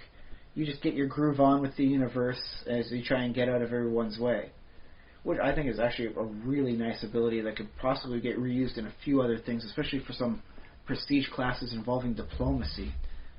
Yeah, well, I like the take, but I do take issue with the fact that, they call it good aligned, because I think sort of like the whole charm aspect, that doesn't make it good. Like, just because you feel good when you're getting eaten alive doesn't make it. Well, the thing is they won't thing. They won't eat you. They eat they only eat evil people. They eat dead flesh and evil flesh of like Yeah.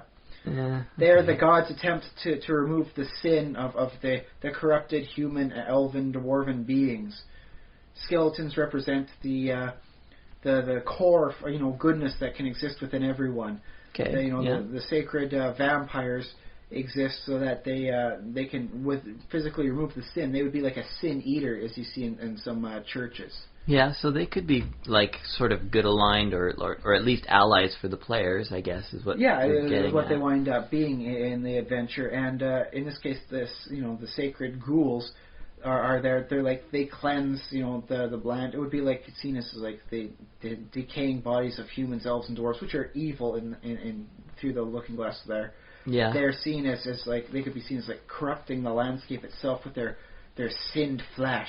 And so the ghouls, take it in themselves and they cleanse the world that way. Well, except really nice symbolism, I think. Yeah, I like it on a story level, except that so many times in like sort of the storylines of the world, the necromancer will say, "Well, no, I am being good. I'm just trying to cleanse the world of all these evil humanoids who are. I mean, look how horrible they're being to each other. They're fighting wars with each other. Well, my undead army is going to cleanse all that and make it purified." So. Well, this one takes a little bit more of an easier tone. It's like, well, we'll wait till you're dead before we remove your taint corruption, because if you don't do it voluntarily, we'll do it afterwards. Your soul may be going to whatever damned dwarven realm you inhabit, but shall purify your flesh and body afterwards. No, I kind of like that. I also like sort of like imagine sort of an exorcist type character who's like maybe humanoid, but is like, as a dark hero because they're tasked with this task of I don't know, ridding the world of corpses or whatever. Well, I can see it as a very interesting like religion, because let's face it, in a lot of D&D type worlds, just leaving a corpse around is very, very potentially dangerous, because they could like come back by their own free will. They could be animated. So that's why it's like battlefields. In D&D is a place you don't really want to go to, because who knows who's picking through the corpses right now, eh? Yeah, and I suppose like in Eastern Europe they used to stake corpses just so they wouldn't come back. Come back. Yeah. So the concept of like a religion coming up with this thing that gets rid of the bodies just to make sure they don't come back to haunt you, and that is very reasonable, I think, and something most players could understand, even if it's a little physically gruesome.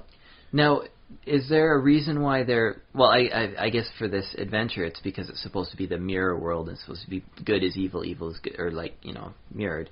But wouldn't it make more sense for these sort of zombie creatures to be almost more nature-aligned and more like along the lines of druids, sort of being like, well, no, I'm just neutral. I'm just a part of nature that has to, nature purifies itself by cycling through. And, well, they're the odd permutation of the natural cycle of things that keeps, the cycle, the rest of the cycle moving in the correct circle it does. Yeah. In this case, because it's a generic campaign, we'll say Neril, in this case, becomes a good god. He would be, the sanctity, of death.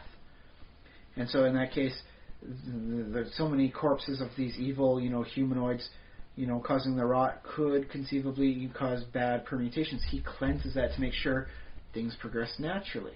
Yeah. So in that case, he would be more closely aligned to whatever neutral god remains neutral, because neutral stays neutral, right? Yeah. pH7 reversed is pH7.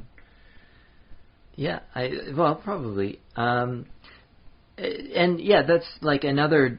There's two sort of dichotomies. I guess you can look at it in Magic the Gathering terms, in that like death or black is opposed by sort of white and green, because green is sort of life and white is sort of goodness.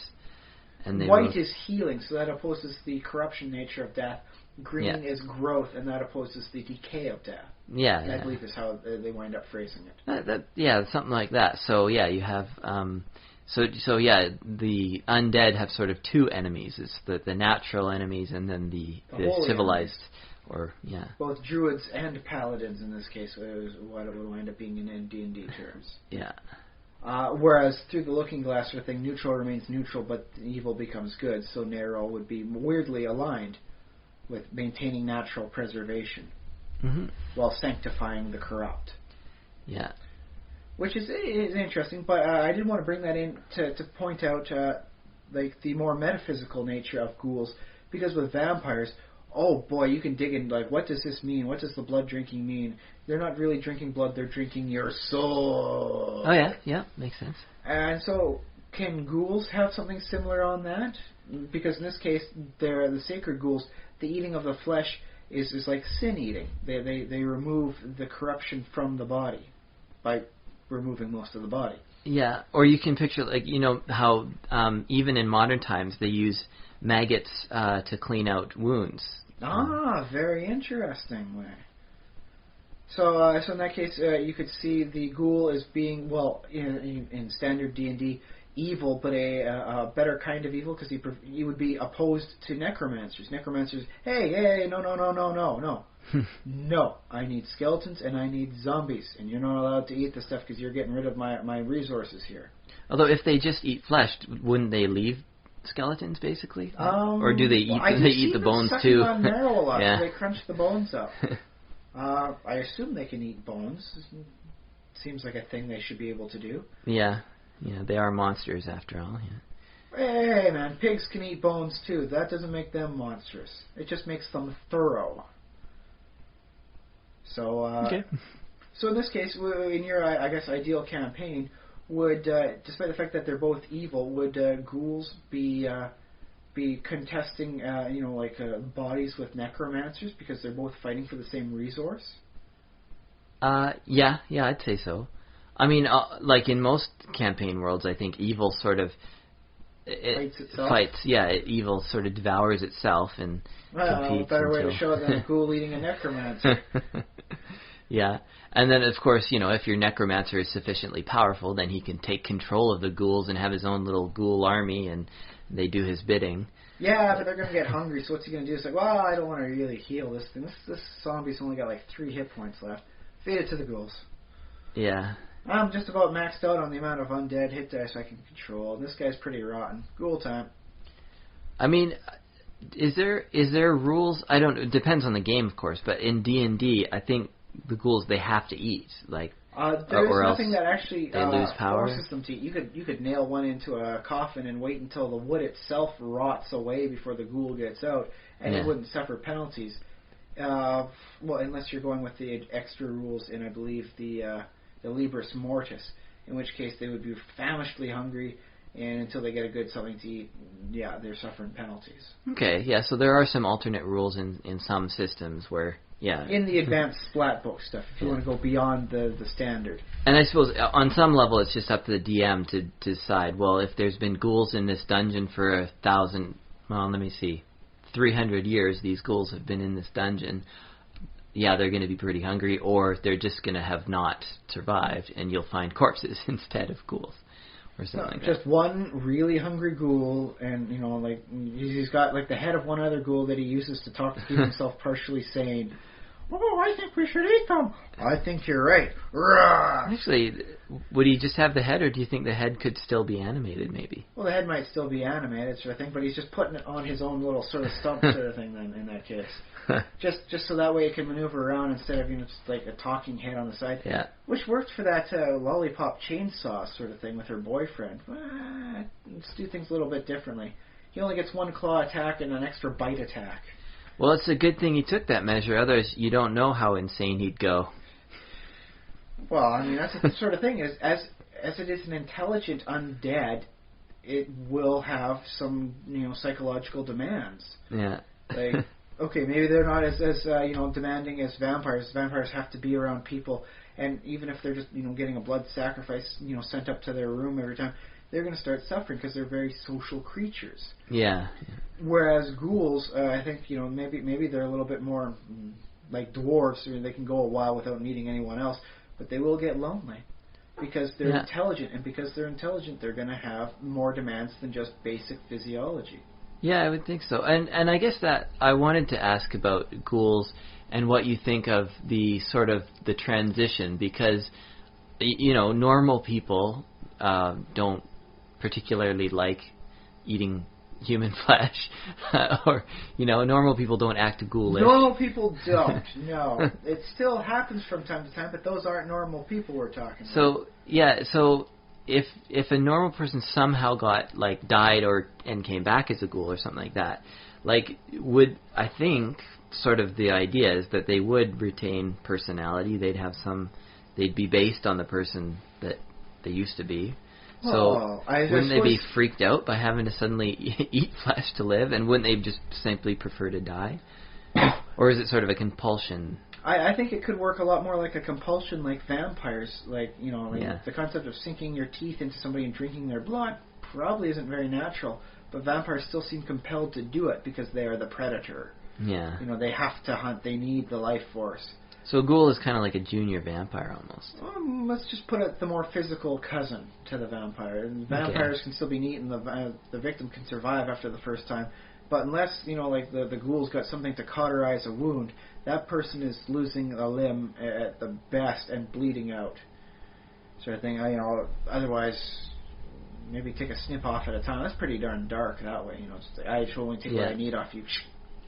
Well, I wonder, because ghouls are sort of described as, you think of them as sort of going into a frenzy, and they can't really control. I mean, a vampire sort of sneaks up on a person and bites them and sucks some blood out, and then leaves or something, or does whatever they do. Sort of, maybe it's compulsive, but it's not they don't tear the victim the physical apart. Eating of flesh is a lot more visceral than just sucking some blood out of a wound.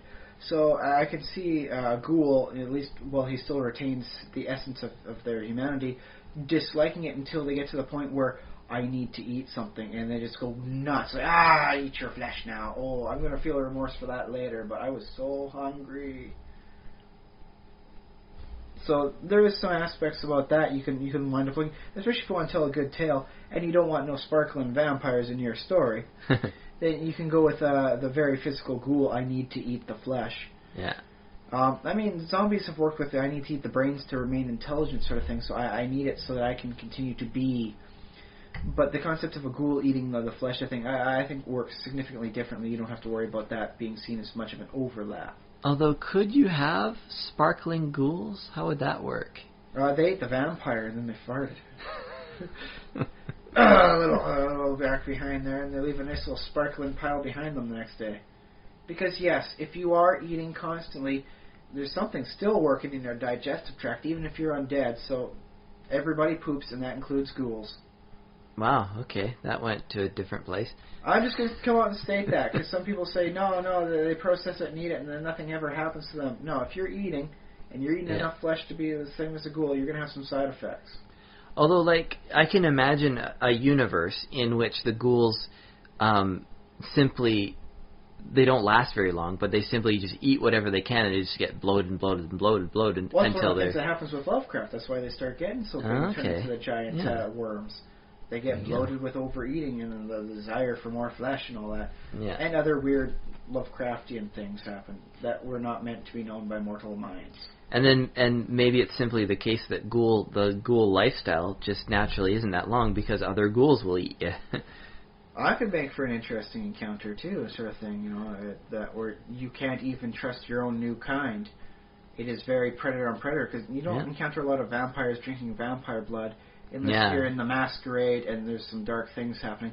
Even by their standards, the concept of diablerie, as it's called, vampire drinking vampire blood, is very heavily frowned on, even by the evil side. They will hunt you for that, because, dude, you're hunting a hunter, and for their own good, they will make sure you're not there. I can see why, for story reasons, you want your monsters not to kill each other, because then they'll be done, and they'll be weakened for the protagonist. Every week, 3 more people have to come up with new characters, because there can only be one. Yeah. But yeah, it also does make sense for them to sort of turn on each other and be like, yeah. Especially when times are lean. And I do think it'd be nice to show something, because I can see vampires saying, we shall set up this dominion whereby we shall not consume the blood of each other, whereas in ghouls it's a lot more like, no, I'm hungry, we said we wouldn't, but you're getting eaten, you're on the menu now. Yeah, they can't control it. And that's one of the things I do like about ghouls, to some degree more than vampires, is they do have that more brutish nature that I think is a little bit easier for people to understand. Say what you want about, us being civilized people, the brutish nature of, like, I need to eat to survive, that comes into play. And I think that's very easy for people to understand. That's why, like, oh no, our plane crashed, now we have to eat the dead to keep on living until we get rescued. People can understand that, even if it's so horrific, they go, I would never do that.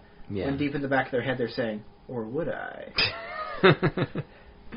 Or would I indeed? Well, we're, let's see, coming up on time. Well, I got one more thing to cover on that. In a lot of instances, ghouls are also connected with cannibalism. Yeah. D&D, they are said to be from people that have, were cannibals in life. They become ghouls in unlife. Yeah. Sometimes that goes into, like, the Wendigo territory for North America. Mm-hmm. What's your perspective on that? Should that be a big part of their mythos? I like it. I've always liked sort of almost a natural, like, parallel origin stories for undead, in that you can get undead simply arising because something horrific happened, or, like, a ghost can arise because they died in a horrible way. They were murdered. Or a zombie can arise, I don't know, because whatever. Or a comet ghoul passing by properly over the skies. Yeah, maybe. Zombie dust. And then a ghoul can arise because that person was so evil or depraved, or they happen to have a cannibalistic streak or something like that. They were that bad in life that they simply continue in death. And I also then, parallel to that, there's the whole a wizard did it, and there's necromancers who actually can sort of manipulate these forces. Or I was bitten by one. Yeah, it works for werewolves, works for vampires, should work for I like that origin too. So there are several different ways that you can get undead. So what happens if a skeleton bites you? Does that just mean like the skeleton jumps out of your body and you're like, what? Your skeleton just comes out the mouth? Well, no, I don't think that's the origin story for skeletons. Actually, it probably should be, because that sounds pretty badass. Like, if a skeleton isn't, like, if a person isn't all the way rotten, like, wouldn't a skeleton be the same thing as a zombie, pretty much? No, apparently when you purposely set out to bring skeletons up, they leave the flesh behind. It just kind of separates out wonderfully. Okay. Kind of like getting, like, the egg and the egg white out of the whole thing as you're cooking. Well, I can believe that for the whole, like, because they're animated by magic, like a wizard did it again. But I also like to imagine, like, how could a skeleton sort of be almost naturally created? And I'm sort of picturing maybe... They have a hard time imagining natural skeletons. They do seem to be very much unnatural magic. Yeah, but maybe in an ossuary or something like that, there's, like, a lot of bones and maybe some, like, residual dark magic in that case, they've been picked clean already, sort of thing. Yeah. Okay, I can understand and that. And in that sort of... They might even be skeletons that are made of multiple different, like, the bone from this person and the skull from this other person. Would the skeleton then suffer from multiple personality disorder? If you somehow manage to, I don't know, awaken the skeleton, it'd be like, well, I think I have a spell for that somewhere. I think so. Yeah, I've seen that. Reawakened. But like Frankenstein's monster, though. I guess the brain matters. They were really weird in the movies on that one. Like, you could switch his brain out, and all that would do was affect his personality. Yeah. You could they still thought he would be him, just less homicidal tendencies. So I guess for a skeleton, like sort of the origin of the skull is probably the most important as far as the personality. Well, the weird thing is you get like the organ transplant. People say, and then all of a sudden I picked up a motorbike and I started riding a motorbike around. I never used to like motorbikes, but the person I got the liver from rode a motorbike all his life. So in which case, conceivably putting just body parts together from random pieces, you get different styles. Yeah, why not? In a story, sure, why not? I think in real life it's a little more complicated, but... I don't think it's very easy in the fact that, it doesn't matter how many body parts you put together on a skeleton, it's going to have 0 personalities because, just a skeleton. I don't know. It might have like a little, like a slight limp or, a way that it's still not moving because it's just a skeleton in real life. Oh, you're talking, okay, real life skeletons. Yeah. Well, yeah. You mentioned real life, so yeah, it's fairly easy to decide that one. Real life skeletons don't get up and walk around, yeah. And if they do, you got to wonder exactly what the heck it was you just ate, because that was not a regular mushroom. Although, actually, no. Technically, real-life skeletons walk around all the time inside of us. They're hidden inside meat bags. I remember, I was talking on an internet forum one time, and somebody was like, "Oh, skeletons are so creepy." And I was like, my snarky response that I like to do trollish posts was, "Don't look now, but there's a skeleton inside of you." Get it out. Anyways. I think there's a good instinctive response for them looking creepy because, it's not like you're supposed to see a skeleton all Yeah, around. exactly. Something didn't go right with that one. There's a lot of it missing. Must have been a ghoul here because all that's left is some bones. But sis, a quick thing about how symbolic do you think the ghoul should be? Like heavily symbolic, like the vampire and their abilities, or should the ghoul really be much more about the physical world and it is what it is? It doesn't need to symbolize this or that. Well, I guess it's somewhere in the middle, and that's sort of how I view ghouls in a lot of ways. Is that they're in between. Ghouls are the Buddhists of the undead world. They take the middle path. Yeah. Yeah, exactly. Now, there's an interesting way to start imagining things. Buddhist ghouls. Yeah. They take the middle path. They're not too physical, they're not too metaphysical, they're just in the middle. Yeah. So there's an interesting idea for you. You want to write a short story, write it about an intelligent ghoul that happens to be Buddhist, and that's why he's trying to maintain the middle path. I like it. I'd read this story. If you want to send us a link to where you post that up, how can you get a hold of us? Speaking of sending us stuff, we do have an email address, thesimulationist@gmail.com. Please send us email, all your thoughts about ghouls and ghasts and horrible things and the stories that you tell. You can also comment on the blog post where this is posted on the Facebook page, facebook.com/The Simulationist, and there's a YouTube page too where you can comment, and I'll probably see those. And also you can leave reviews on iTunes, although those don't ask questions or tell us stories there, just because I don't think there's enough characters. But if you really dig ghouls, no pun intended, man, 5 stars. Give us as many stars as you feel you deserve. Although yes, ghoul fans. We know you're out there. Ghoul friends is what they like to call ghoul themselves. Friends, the friends of ghouls. Yes. One other thing we should mention, we always do, GodaCon is coming up in Victoria, BC. That's right. Pre-registration ends on the 4th of February, so you're probably listening to us on the 3rd. That's not a lot of time. You got 36 hours there, buddy.